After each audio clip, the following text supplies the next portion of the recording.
Assalamualaikum warahmatullahi wabarakatuh. Perkenalkan, nama saya Nok Hidayatul Askia dengan NIM 2011040086 dari kelas 2B Universitas Muhammadiyah Purwokerto. Di sini saya akan menyampaikan mata kuliah sejarah sastra mengenai Angkatan Pujaga Baru. Yang pertama adalah latar belakang. Angkatan Pujaga Baru merupakan angkatan yang lahir setelah Angkatan Balai Pustaka, yang dimana angkatan ini berdiri pada Mei 1933 oleh salah satu tokoh atau pengarang, yaitu Sultan Takdir Ali Syahbana. Awalnya majalah Pujaga Baru ini diterbitkan oleh Kolf Mil Dehler yang merupakan salah satu tokoh Belanda, dan kemudian dilanjutkan atau diterbitkan kembali oleh Sultan Takdir Ali Syahbana. Adanya majalah ini bertujuan untuk menciptakan kesusastraan baru Indonesia, yang dimana isinya mengenai semangat bangsaan pada masa itu dan sebagai alat pemersatu para sastrawan pada masa itu. Adanya majalah Pujaga Baru ini juga untuk memenuhi orang terdahulu yang membutuhkan sebuah media publikasi untuk menampung dan membahas sastra dan kebudayaan. Di dalam majalah Pujaga Baru ini banyak ide-ide gagasan yang dikeluarkan, seperti pihak STA yang menawarkan penggunaan bahasa daerah dengan diganti dengan bahasa daerah dan bahasa masing-masing dari pengarang.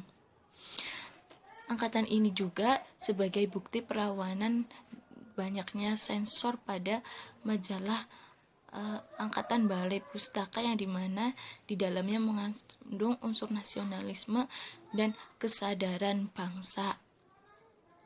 Sastra Pujaga Baru ini merupakan jenis sastra yang intelektual, nasionalistik, dan elitis. Sastra Pujaga Baru dikelola oleh Arminj Pane, Amir Hamzah, dan Sultan Takdir Ali Syahbana. Pada tahun pertama, majalah ini mengangkat tentang kesusastraan, kemudian pada tahun kedua sudah merambah ke kebudayaan. Hal ini dibuktikan dalam artikel Sultan Takdir Ali Syahbana yang berbunyi menghadapi kebudayaan baru, yang dimana dalam kurung PB, 12 _1 Juni 1933 tutup kurung, dan artikel Muhammad Yamin yang berbunyi Perguruan Tinggi Indonesia dalam kurung PB 21 dalam kurung 3 Romawi dalam kurung Juni 1935. Memasuki tahun ketiga, majalah ini sudah menitik beratkan dari kesusastraan ke kebudayaan. Kemudian pada angkatan ini sempat terjadi sebuah polemik kebudayaan. Polemik ini berawal dari artikel Sultan Ali Syahbana yang berbunyi menuju masyarakat ke kehidupan baru dan menuju masyarakat dan kebudayaan baru. Artikel ini melebar luas mulai dari awal Putbacaraka dalam kurung 3 Romawi 3 September 1935 sampai dengan ke media massa lain.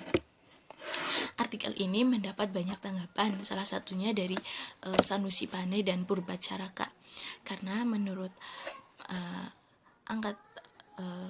namun dari hal tanggapan tersebut, Sultan Takdir Ali Syahbana mengkritik balik hal tersebut karena Sultan Ali Takdir Syahbana memiliki maksud, yaitu dengan kita memanfaatkan ilmu dan roh-roh orang barat, kelak kita dapat mengimbangi bangsa barat. Dengan demikian, gagasan dan tanggapan yang berupa tulisan itu dikumpulkan menjadi sebuah buku, kemudian diterbitkan oleh Ahdiyat Katamir Haja menjadi sebuah buku yang berjudul Polemik Kebudayaan tahun 1948. Di dalam angkatan ini juga terdapat karakteristik karya sastra. Karakteristik karya sastra itu diantaranya satu, ada tema. Tema di sini temanya yaitu pokok, yaitu luar dari masalah adat, yaitu lebih berkembang atau ke masalah modern, yaitu kehidupan kota, seperti karya Sanusi Pane yang berjudul Manusia Baru, dan karya Sultan Takdir Ali Syahbana yang berjudul Layar Terkembang. Kemudian yang kedua mengandung unsur nasional, yaitu dibuktikan dalam karyanya Asmara Hadi yang berjudul Dalam Lingkungan Kawat Berduri, dan pada karya Selasih judul Pengaruh Keadaan, dan karya Ahmad Hasyim kumpulan sajak yang berjudul Kawat Berduri. Kemudian yang ketiga memiliki kebebasan dan menentukan bentuk dan isi. Di sini para pengarang merangsang para pengarang membentuk sebuah karya sastra berupa novel, cerpen, esai, dan kritik. Kemudian yang keempat ada bahasa sastra Pujangga Baru ini adalah bahasa Indonesia yang hidup dalam masyarakat, yaitu dalam bentuk kosakata, ungkapan-ungkapan, kalimat dan yang digunakan baru dan hidup. Yang kelima ada romantik idealisme, di mana di sini melucukan sesuatu bahasa yang indah-indah di Indonesia. Kemudian yang keenam pengaruh asing yang cukup kental di dalam karya sastra tersebut, yaitu seperti pengaruh negara Belanda, yang dimana negara Belanda pada saat itu menguasai negara Indonesia. Di dalam angkatan ini para pengarang sempat menggarap beberapa karya sastra yang ada pada angkatan Balai Pustaka. Hal ini menyebabkan angkatan Balai Pustaka dan angkatan Pujangga Baru memiliki karakteristik yang berbeda. Di dalam angkatan ini ada beberapa pengarang yang andil dan beserta karya sastra ciptaannya. Di dalam angkatan ini para tokoh atau para pengarang yang andil itu lumayan cukup banyak, yang dimana mereka adalah para pemuda Indonesia. Namun di sini saya hanya dapat menyebutkan 10 pengarang beserta ciptaannya. Yang pertama Sultan Takdir Ali Syahbana dengan karyanya Layar Terkembang, Grota Azura, Kalah dan Menang, serta kumpulan puisinya yang dimana ada Tebaran Mega yang terdiri dari Kembali dan Doa dan Perjuangan. Yang kedua ada Armij Pane yang dimana karyanya itu Belenggu tahun 1940. Yang ketiga ada Amir Hamzah dengan karyanya yaitu Nyanyian Sunyi 1937 dan Buah Rindu 1941. Sajak-sajaknya yang berjudul Setanggi Timur yang salah satu judulnya Doa.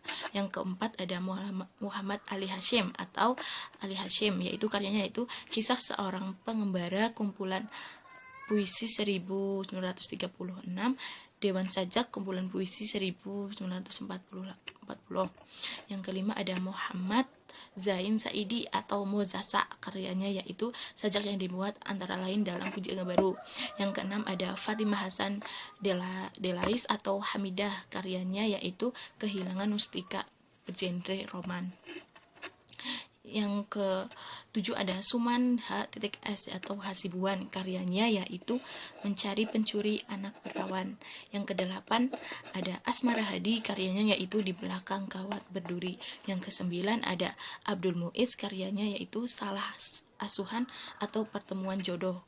Yang ke-10 ada Sanusi Pane, karyanya yaitu Pancaran Cinta dalam kurung prosa lirik 1926, Puspa Maga kumpulan sajak 1927, kemudian Madah Kelana kumpulan sajak 1931, kemudian ada Kertajaya dalam kurung Sandiwara 1932, yang kemudian ada Sandiakala Ning Majapahit dalam kurung Sandiwara dalam kurung 1933, Manusia Baru dalam kurung Sandiwara 1940, kemudian ada Sejarah Indonesia tahun 1942. Setelah mengenal tentang para tokoh dan karyanya, di sini saya akan menyampaikan karya puncak. Di dalam setiap angkatan itu terdapat karya puncak, yang dimana karya ini sebagai karya yang paling populer atau terkenal dalam angkatan Pujangga Baru ini. Di dalam angkatan Pujangga Baru ini terdapat karya puncak yang dimana saya hanya dapat menyebutkan 2, yaitu pertama karya Layar Terkembang yang merupakan karya sastra Sultan Takdir Ali Syahbana, yang dimana bergenre roman berupa novel dan diterbitkan oleh Balai Pustaka tahun 1936. Karya ini bercerita tentang kakak adik yang bernama Maria dan Tuti. Mereka di sini adalah sosok perempuan yang berpendidikan. Masing-masing dari mereka memiliki karakter yang kuat. Pada suatu ketika saat mereka pergi ke pasar, mereka bertemu dengan mahasiswa kedokteran yang bernama Yusuf. Disinilah mulailah kisah cinta mereka bertiga. Namun dengan karya sastra romantis ini, Sultan Takdir Ali Syahbana juga menyelipkan mengenai emansipasi wanita. Beliau mengungkapkan bagaimana seorang wanita itu menjadi sosok yang berpendidikan. Kemudian yang kedua ada karya sastra Belenggu, yang dimana karya Armij Pane. Karya sastra ini bergenre roman berupa novel. Karya sastra ini sempat ditolak oleh Angkatan Balai Pustaka karena menurut mereka cerita ini mengandung tidak bermoral lantaran menjadikan perselingkuhan sebagai bagian penting cerita, seolah-olah menjadi pembenaran bagi tindakan tersebut. Belenggu merupakan antitesis terhadap karya-karya di masa sebelumnya yang lebih banyak mengangkat tema seputar adat, kawin paksa, dan perseteruan tradisi versus modernitas, serta merupakan rintisan pertama novel psikologis yang mengangkat pergulatan di dalam jiwa akibat konflik-konflik rumah tangga dan karir, dan juga memulai zaman baru penulisan novel yang tidak lagi mengangkat isu moral baik dan buruk atau si alim versus si jahat. Demikian presentasi yang dapat sampaikan mengenai angkatan Bujangga Baru. Semoga bermanfaat. Terima kasih. Wassalamualaikum warahmatullahi wabarakatuh.